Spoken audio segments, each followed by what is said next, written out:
Muy buenos días y feliz sábado, cada uno de ustedes.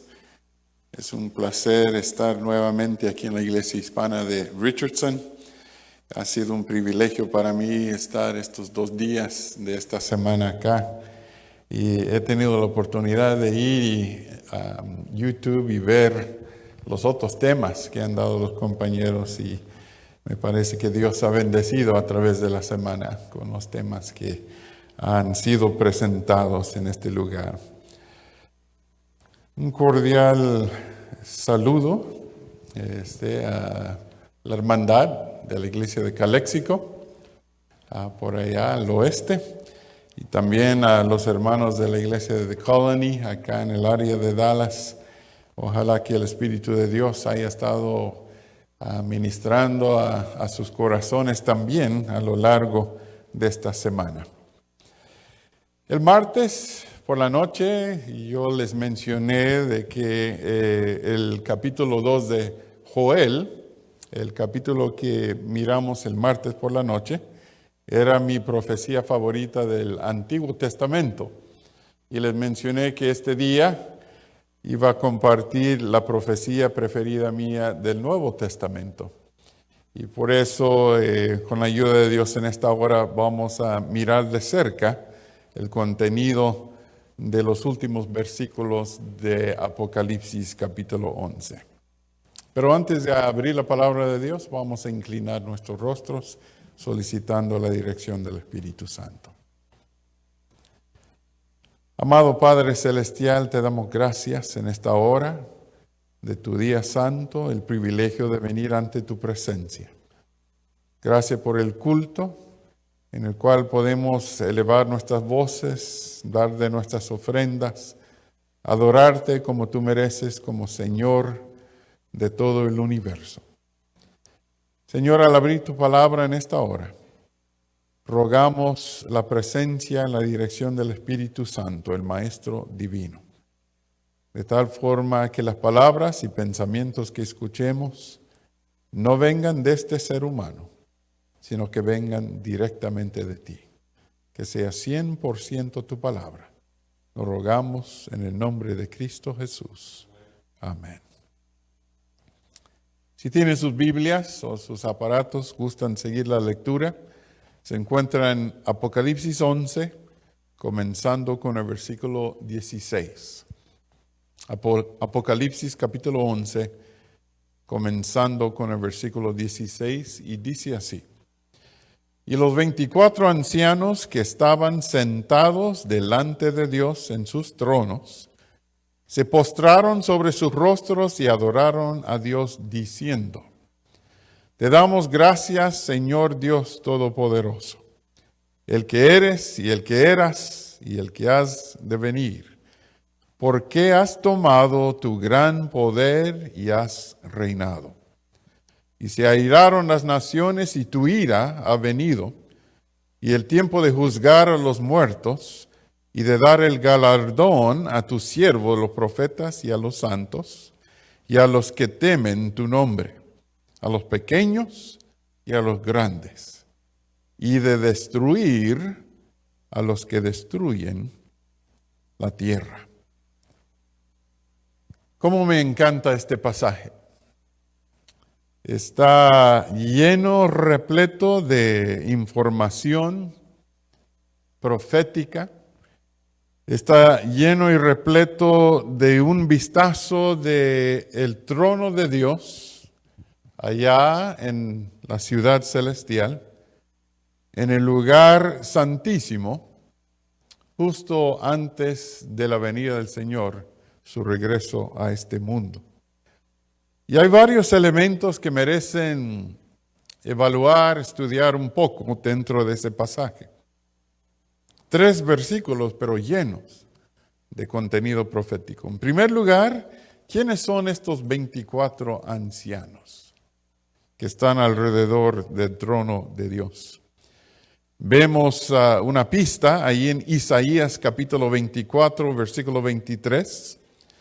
Dice: la luna se avergonzará, hablando del tiempo final, y el sol se confundirá cuando Jehová, de los ejércitos reine en el monte de Sión y delante de sus ancianos sea glorificado. Me parece que está hablando de la cena final que vemos ahí al final del capítulo 16 de Apocalipsis. Dios sería glorificado ante sus ancianos. ¿Quiénes son estos 24 ancianos? Bueno, la interpretación tradicional adventista dice que probablemente son primicias humanas, seres humanos que fueron llevados al cielo como primicias, una promesa de parte de Dios a nosotros, que si llegamos a morir en el día final de la resurrección por su gracia, vamos a resucitar para estar con Él eternamente. Pero también hay uno que no murió y fue trasladado en vida. Conocemos el caso de Elías, que fue llevado en el carro de fuego, representando los dos grupos. Los que mueren son resucitados y los que no mueren y son trasladados a la hora final cuando venga Jesús. Nos parece que son seres humanos alrededor del trono de Dios, siendo testigos de lo que está pasando en el mundo y también de la postura, la posición de Dios justo antes de su venida. Bueno, en segundo lugar dice que estos 24 ancianos que han estado tranquilamente sentados en sus tronos, alrededor del trono de Dios, en este momento se levantan y se tiran, se postran, rostro abajo delante de Dios y le dicen gracias, Señor. ¿Por qué los 24 ancianos le dicen gracias, Señor? Indudablemente porque se dan cuenta que Dios ha tomado la decisión de poner fin a toda la desgracia que está pasando en el mundo. Ellos, al igual que los seres celestiales, han estado presenciando los eventos finales del mundo, la desgracia, el sufrimiento, la muerte, la enfermedad, toda la persecución religiosa, la indiferencia hacia la gracia de Dios. Han estado presenciando eso y en varios lugares del libro de Apocalipsis, ellos claman, justo eres, Señor, de tomar el poder, de poner fin a todo este pecado y sufrimiento. Y ahora ven a Jesús ponerse en pie y decir, hecho está, basta ya. Y ellos se postran de rostro y dicen, gracias, Señor, porque vas a tomar el poder y reinar.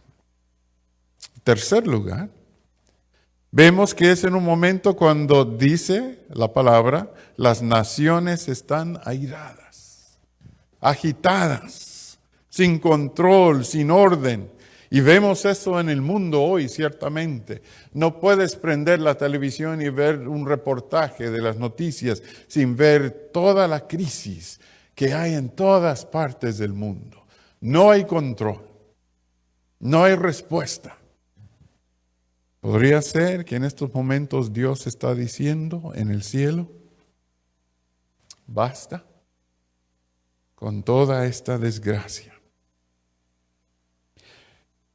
El cuarto elemento que vemos aquí, el escritor bíblico enfatiza, es en un momento que el juicio final se está llevando a cabo.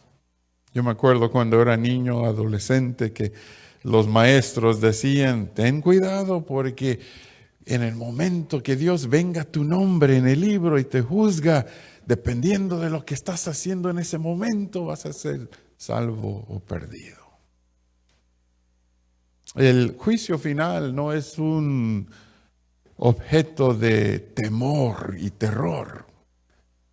El juicio final es un momento donde podemos nosotros dar gracias a Dios que nos da la oportunidad de ser salvos si somos hijos e hijas de Él. No se trata de la perfección humana para calificar para vivir en el cielo. Se trata del estado de ser un hijo o una hija de Dios. ¿Te ve Dios como su hijo? ¿Te considera Dios su hija? Y eso se basa en la asociación, la comunión, la relación que tú tienes con Él. No se basa de que te agarre en un momento de pecado y ya estás fuera. El juicio final se basa en si estamos nosotros en una relación estrecha con Dios o no. Final, el quinto punto que vemos aquí es esa última declaración que intriga un poco y dice, y ha llegado la hora de destruir a los que destruyen la tierra. El mundo fue creado por Dios y todo lo que Dios puso en el mundo fue para beneficiar al ser humano, como bendición del ser humano. Y da lástima ver cómo muchos hoy en día destruyen el mundo y no hay ninguna preocupación por los recursos y bienes que Dios dio para el sostén del ser humano. Dice la profecía que llega el momento que dice Dios, basta ya, los que han estado destruyendo el mundo deben recibir su recompensa. No quisiera entrar más en los detalles proféticos de este pasaje, pero lo que sí entendemos, hermanos, es de que todo esto, en realidad toda la escritura de Apocalipsis, pero en particular Apocalipsis 16 y 17, están escritos en el contexto de la última iglesia que existe antes de la venida del Señor, y nosotros bien sabemos que se trata de la Odisea. ¿Cuál es el peligro para la Odisea? Y vamos a personalizarlo. ¿Cuál es el peligro para usted y para mí, como parte de la iglesia final, al vivir en estos momentos del coronavirus, de la agitación de las naciones, del desorden político? ¿Cuál es el peligro para nosotros? Me encanta cómo lo describe el pastor Robert Whelan en su libro A todos los que amo. Dice, la Odisea no es peor por naturaleza de las otras 6 iglesias. Su problema es que le toca existir en los últimos días de la historia de este mundo, el tiempo de la purificación del templo de Dios en el cielo. En efecto, no se encuentra la iglesia viviendo a la altura de su llamado. La iglesia adventista es una iglesia especial. La iglesia adventista es la iglesia remanente de Dios. La iglesia adventista es una iglesia particular que proféticamente Dios colocó en el mundo para dar su último mensaje. Y si somos los predilectos de Dios, somos la iglesia profética de Dios, somos la iglesia que ha recibido los oráculos sagrados en nuestras manos, somos la iglesia que Dios llamó para compartir su palabra final. Si no vivimos a la altura del llamado que Dios nos ha dado, no vamos a calificar para estar en el reino de los cielos. Es interesante que tanto la Biblia como el espíritu de profecía dan una pista muy particular en cuanto a una señal que pasamos por apercibido muchas veces. Tal vez la última señal que se registra en Mateo 24. En cuanto a lo que va a suceder justo antes de que venga Jesús. Y eso es de que de alguna forma el pueblo de Dios se va a preparar en espíritu y en verdad, lo cual prepara su carácter para los eventos finales de este mundo. Es decir, cuando el pueblo de Dios refleja a Cristo como debe de ser, entonces Él vendrá otra vez. Jesús mismo dijo eso. Marcos capítulo 4, versículo 29. Marcos capítulo 4, versículo 29. Y cuando la cosecha está madura, enseguida mete la hoz, porque la cosecha está lista. ¿Por qué no ha venido Jesús? porque la iglesia no se ha preparado. Pero cuando la iglesia se prepara en espíritu y en verdad, entonces Jesús mete la hoz y cosecha el pueblo, su pueblo, para ser llevados al cielo. La hermana White confirma eso. Palabra de vida del Gran Maestro, página 47. Me encanta este pasaje, esta cita. La leo a menudo. Cristo espera con un deseo anhelante la manifestación de sí mismo en su iglesia. Noten, cuando el carácter de Cristo sea perfectamente reproducido en su pueblo, entonces vendrá. Noten bien, para reclamarlos como suyos. Aquí está la clave, hermano. No se puede reclamar lo que no reconoces. Si saliendo aquí de la iglesia voy al estacionamiento, hay como unos 10 carros allá afuera. Si yo no reconozco mi carro, no puedo reclamar mi carro. Si yo voy a la iglesia o a un evento público, hay mucha gente y varias parejas, varias familias, y nos separamos, mi esposa y yo, al final del evento, cuando es hora de juntarme con mi esposa para subir al carro para irme, si yo no reconozco a mi esposa, ¿cómo la voy a reclamar para ir conmigo a la casa? Y corro el peligro de irme a la casa con otra. Lo cual es el peligro que corren muchos cristianos hoy en día. Porque si no oyes la voz de Cristo, te puedes confundir y seguir otra voz, que no es Él. Pero el otro lado de la moneda es, Cristo quiere reconocer a sí mismo en mí para poder reclamarme, para llevarme a vivir eternamente con Él en el cielo.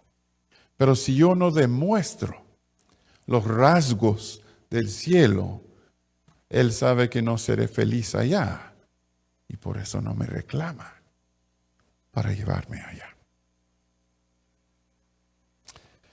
Una señora había perdido a su hijito amado a unos 6, 7 añitos de edad. El niño murió trágicamente en un accidente. Y le dolía tanto, un dolor perpetuo en su corazón, el recuerdo de su hijo, que se deshizo de todos sus muebles de su cuartito, toda su ropa, todo el recuerdo de él, menos una fotografía a colores que conservaba arriba de su guardarropa. Y todas las mañanas venía, agarraba la foto del hijo y lloraba. Porque en su mano le parecía que el hijo estaba vivo por los colores vívidos del retrato. Y pasaron varios meses y un día viene y agarra el retrato de su hijito y lo mira y para su horror mira que tiene varios puntitos negros en la fotografía. Lo agarra y lo lleva a un fotógrafo profesional. Le pregunta, señor, ¿usted puede corregir esta foto? ¿La puede restaurar? Sí, claro que sí, señora. Déjemelo. Venga en 2 días, se lo voy a tener como nuevo. Y dicho y hecho, volvió en 2 días. El fotógrafo le entregó el retrato y era como nuevo. Es más, los colores eran más fuertes. Y feliz lo llevó a su casa y pasaron varias semanas y una mañana lo ve de nuevo lleno de puntitos negros. Lo lleva de vuelta al fotógrafo. ¿Usted puede corregirlo? Sí, ¿cómo no, señora? Déjemelo. Dicho y hecho, otra vez hermoso, se lo restauró. Una semana después volvió a pasar lo mismo. Ahora más puntitos negros que nunca. Y afligida lo lleva al fotógrafo. ¿Usted me lo puede corregir? No, señora. ¿Cómo? No, yo le voy a pagar. No, señora. No se lo voy a corregir. Porque yo puedo retocar y arreglar las veces que usted quiera, pero va a seguir dañándose la fotografía porque hay algo malo en el cartón. Y por más que retocamos por fuera, lo malo de lo interior sigue saliendo. Ese es el desafío de nosotros como cristianos. Que venimos a la iglesia, abrimos la Biblia, nos acercamos a Dios para que nos retoque, pero al final vuelve a salir lo malo que hay adentro. Los retoques de la palabra, aún los retoques del Espíritu Santo, lo digo con toda reverencia, no pueden cubrir para siempre la maldad que brota desde adentro. Por eso dice Dios, dame, hijo mío, tu corazón. Porque cuando el corazón emana pureza, lo de afuera va a dar manifiesto lo puro de Dios. Por eso la hermana White nos advierte. Joya de los Testimonios, tomo 1, página 250. Escuchen bien. La conversión, y cuando yo leí esto lo tuve que leer otra vez para ver si estaba leyendo bien. Ella dice, la conversión es una obra que la mayoría no conoce. Cuando una persona comprende estas cosas, su vida anterior le parece desagradable y odiosa. Tiene una mente nueva, nuevos afectos, nuevos intereses, nueva voluntad. Sus tristezas, deseos y amor son todos nuevos. Las obras de santidad que antes le parecían cansadoras, ahora son su delicia. Elige ahora la sociedad de los más piadosos y ya no se goza en la compañía de los impíos. Llora por los pecados que ve en ellos, de los cuales antes se reía. Bueno, volviendo ahí a Apocalipsis capítulo 11, quiero señalarles algo muy interesante aquí. Apocalipsis 11, versículo 18. Noten lo que dice. Y se airaron las naciones, noten bien las palabras, y tu ira ha venido. Tu ira ha venido. Aquí hay algo curioso. Nosotros como cristianos no conocemos la ira de Dios. Es más, como la paga del pecado no es inmediato, a veces nosotros mostramos una indiferencia hacia el poder de Dios. La palabra de Dios dice, la paga del pecado es muerte. Pero cuando yo peco, no muero. Entonces voy desarrollando una resistencia al concepto de la ira y el poder de Dios sobre mí. Si yo puedo pecar y no morir, al rato voy a pecar tanto de que se me olvide de que hay una paga. Y entonces este concepto de la ira de Dios es algo que a veces pasamos por alto. En la Biblia leemos acerca de la bondad de Dios. Salmo capítulo 86, versículo 15, por ejemplo. Mas tú, Señor Dios misericordioso y clemente, lento para la ira, grande en misericordia y verdad. Y nuevamente Salmo 103, versículo 8. Misericordioso y clemente es Jehová, lento para la ira, grande en misericordia. Nuevamente Salmo 145, versículo 8. Clemente y misericordioso es Jehová, lento para la ira y grande en misericordia. Pero de alguna forma al final de Apocalipsis 16, el carácter misericordioso y clemente de Dios se transforma a ira. ¿Y qué caso tan grave para la humanidad cuando sucede eso? Porque hay un lugar en Apocalipsis donde la palabra de Dios advierte al mundo. Dice, ay de los moradores de la tierra, porque el diablo ha descendido con gran ira, sabiendo que su tiempo es corto. La palabra de Dios advierte al ser humano de que en este último tiempo en el cual estamos viviendo, Satanás ha descendido contra nosotros con gran ira, porque sabe que su tiempo es lento. Pero hermanos, si se los olvide todo lo que he dicho esta mañana, recuerden esto. De la ira de Satanás a la ira de Dios hay una gran diferencia. Si estamos sufriendo bajo la ira de Satanás,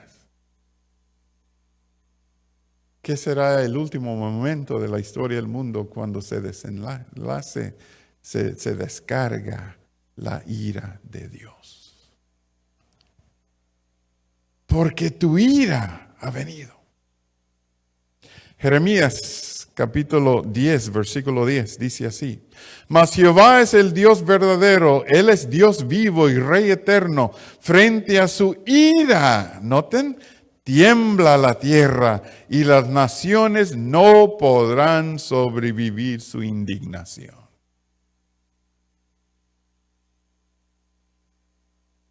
Romanos capítulo 2, versículo 5.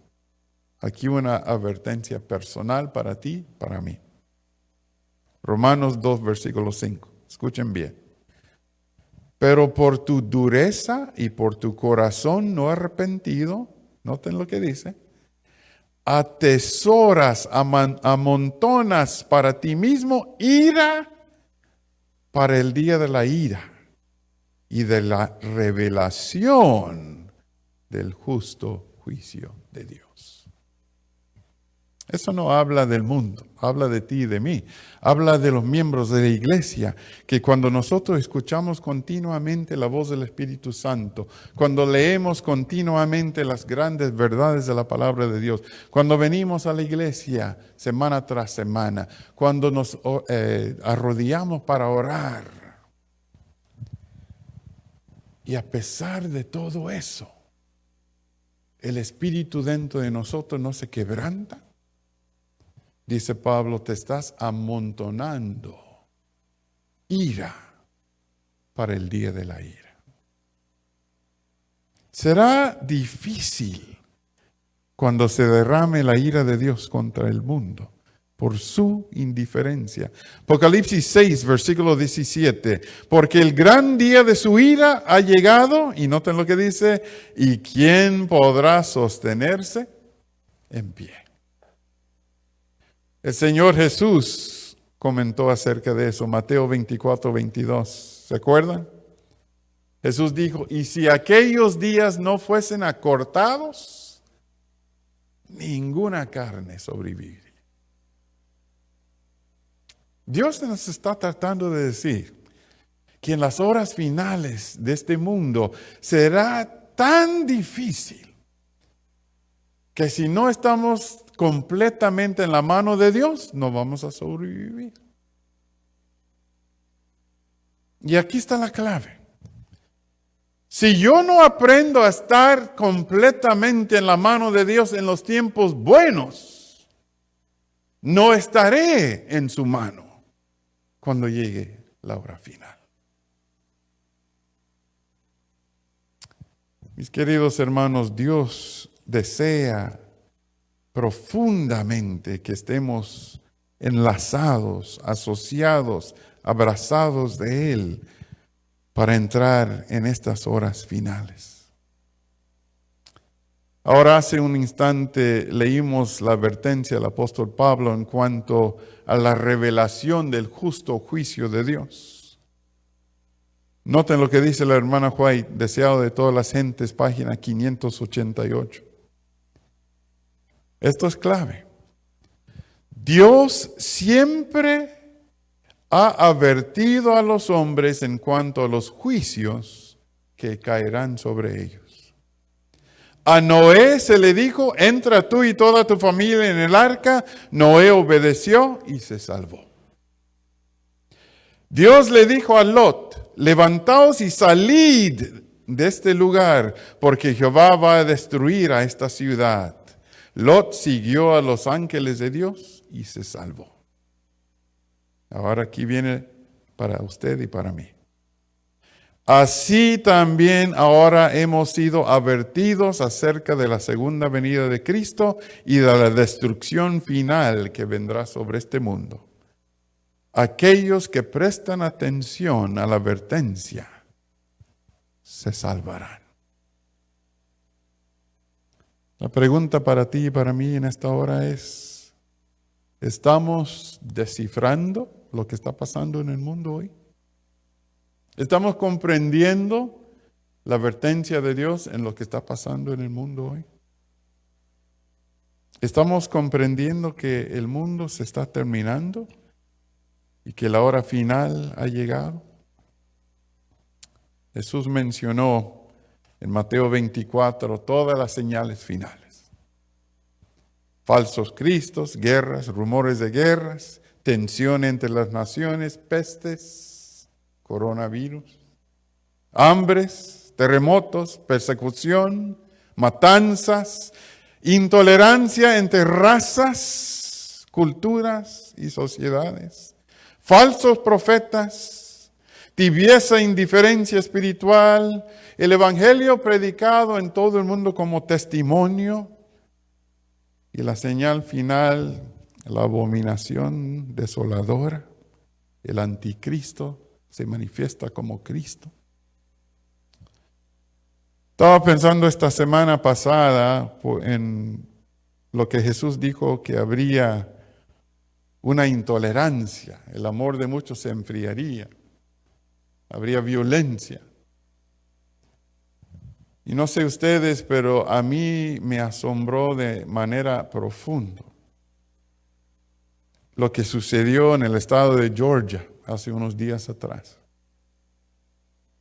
Que un muchacho negrito estaba corriendo, haciendo ejercicio y pasó por un barrio de blancos. Y 3 hombres armados lo siguieron, lo acorralaron y lo mataron a sangre fría en una calle pública. Ninguno de ellos siendo agentes de la policía. El muchacho no estaba armado. Y solo porque era de otro color, lo mataron a sangre fría. Una injusticia inexplicable. Cosas así pasaron en los años 60 en este país, cuando había un racismo terrible. Pero en el 2020, y el acto de agresión inexplicable que sucedió no era tan incomprensible como el hecho de que la policía local sabía quiénes eran y nunca los arrestaron. Tuvo que venir la policía estatal para investigar y arrestar finalmente ayer a los responsables. El amor de muchos se enfriará. Cosas peores vamos a ver. ¿Sabían que el libro de Apocalipsis en el capítulo 13, cuando dice, está hablando de la aplicación de la marca de la bestia y habla de pequeños y grandes y menciona libres y esclavos? ¿A poco esclavitud en el tiempo final? ¿Sí? Hay esclavitud esta mañana. Diferentes partes del mundo, pero también en este país. Nomás que como no lo vemos de frente, lo pasamos como algo que no nos toca, no nos preocupa. Pero el tráfico humano Es una realidad que va a existir hasta el día final. Y por eso la profecía en Apocalipsis 13 dice libres y esclavos. Mis queridos hermanos, para ir terminando. Mateo 24, versículo 4, esta es la clave, Jesús nos advierte. Mateo 24, 4. Mirad que nadie os engañe. Esa era la preocupación primordial de Cristo. Cuando los discípulos vienen y le preguntan, Señor, dinos cuándo serán estas cosas, cómo será el fin del mundo. Antes de dar toda la descripción de cómo sería el mundo antes de su venida, antes de decir todo eso, lo primero que dice Jesús es, cuidado que nadie os engañe. Porque somos engañados tan fácil. Somos engañados tan fácilmente. Aún dentro de nuestro propio círculo, de la iglesia remanente, de la verdadera iglesia, aún estando en la verdadera iglesia podemos ser engañados. Yo no sé cómo me siento cuando escucho a algún hermano de la iglesia decir, si no hubiera sido por el pastor fulano, yo no estaría en la iglesia. ¿Really? Si no hubiera sido por el pastor fulano, yo pensé que era el Espíritu Santo que llamaba a las personas y los llevaba a Cristo. Ser humano no es lo importante en esa acción redentiva. Es el Espíritu de Dios que usa un pobre ser humano como instrumento, pero no necesita el instrumento humano. El Espíritu Santo trabaja con o sin nosotros. Jesús dijo, si vosotros no predicáis la palabra, las rocas. En el Antiguo Testamento hubo un caso donde el profeta no quería predicar y su burro predicó.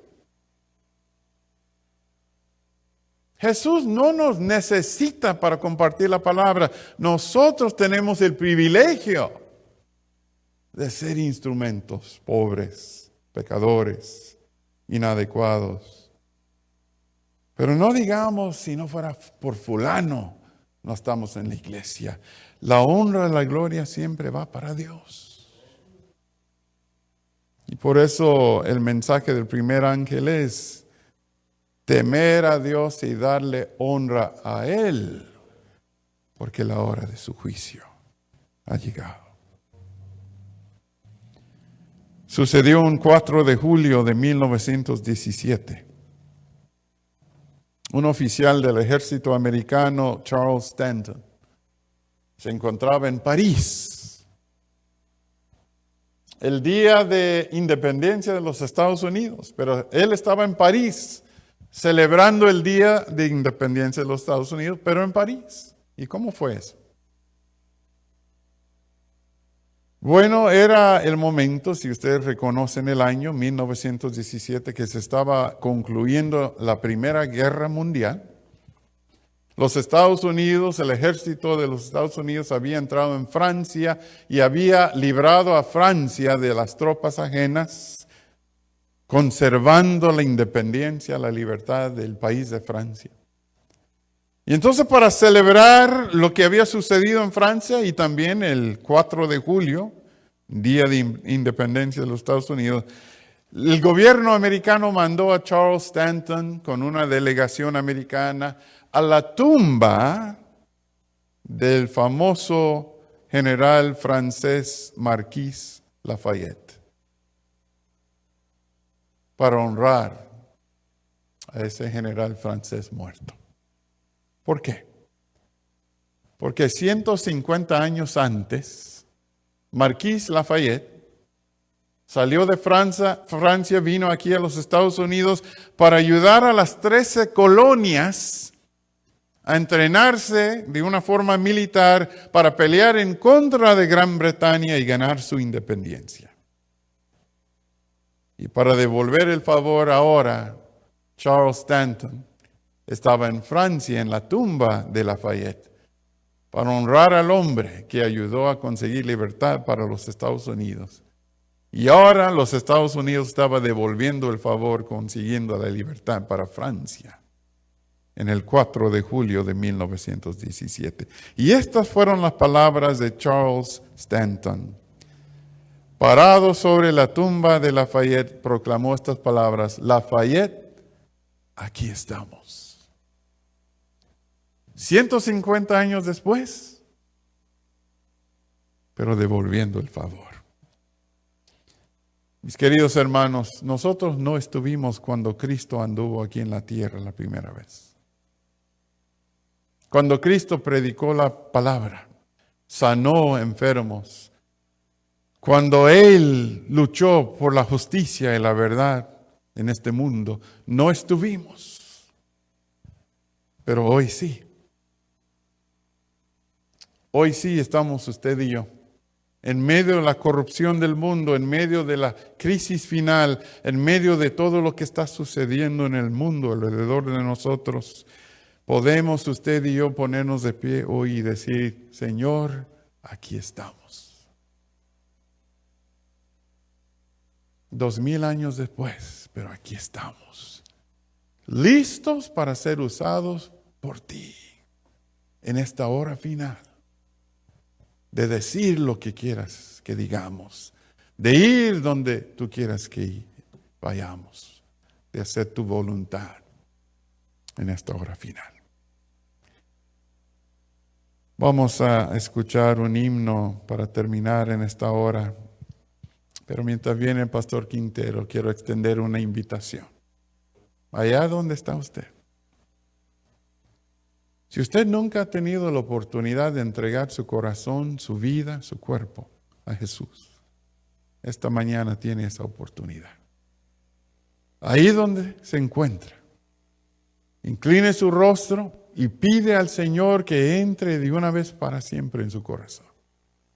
Dígale: Señor, no soy digno, tengo pecado, pero tú eres mi redentor.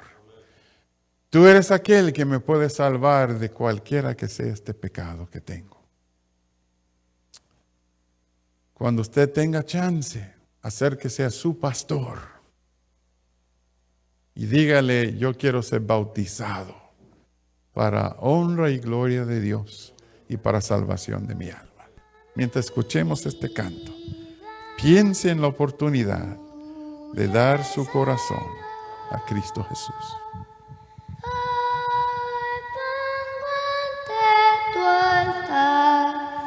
Mi corazón.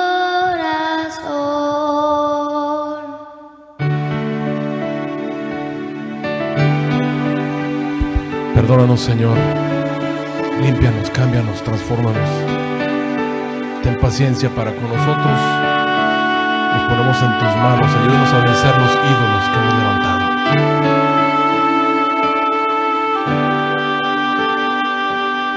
Toma mi vida, tuya es, Señor. Hoy pongo ante tu altar mi corazón.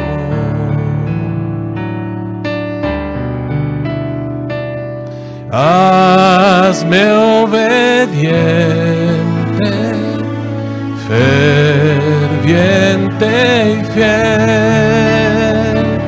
Transforma mi interior, todo mi ser. Mis ídolos, Señor, hazme vencer. Me entrego hoy, Señor, toma mi ser. Solo tú nos puedes salvar. Tómame, oh Cristo, tuyo seré. Hoy dejo ante ante tu altar mi frágil ser. Quiero servirte constante y fiel, que puedas tú, Señor, usarme hoy. Mis ídolos, Señor, hazme vencer. Me entrego hoy, Señor, toma mi ser, toma mi corazón, es tuyo, tuyo es, Señor.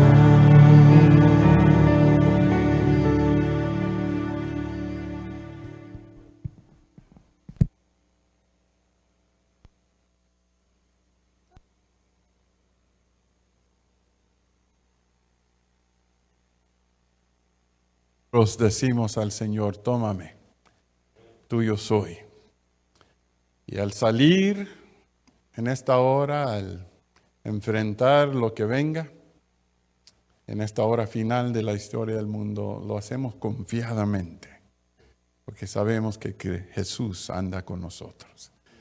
Vamos a inclinar los rostros para despedirnos en oración. Padre Santo, te damos gracias en esta hora porque tú eres un Dios de compasión. Tú eres un Dios redentor. Te agradecemos por todos los años de misericordia que has tenido sobre cada uno de nosotros. Pero reconocemos que llegará a su fin la gracia. Y tú serás merecido, Señor, y justo en tomar retribución sobre un mundo impenitente. Pero queremos estar contigo cuando esto suceda. Queremos tener nuestras vidas, la eternidad asegurada contigo. Así que toma nuestro corazón en esta hora. Toma nuestro ser. Inclúyanos, Señor, en tu lista de personas que han de morar contigo a través de la eternidad. Bendice los miembros de la iglesia hispana de Richardson, de la iglesia de Calexico, de la iglesia de Colony, y nuestros hermanos en todo Texas, en todos los Estados Unidos, en todo el mundo. Sabemos que es la hora final. Tú has permitido este coronavirus para darnos un último llamado. Permite, Señor, que seamos atentos y que hagamos caso a la voz del Espíritu Santo.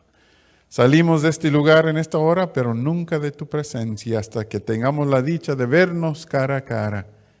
Que tu Espíritu Santo vigile entre nosotros. Te lo imploramos en los méritos de nuestro Señor Jesucristo. Amén. Amén. Que el Señor les bendiga.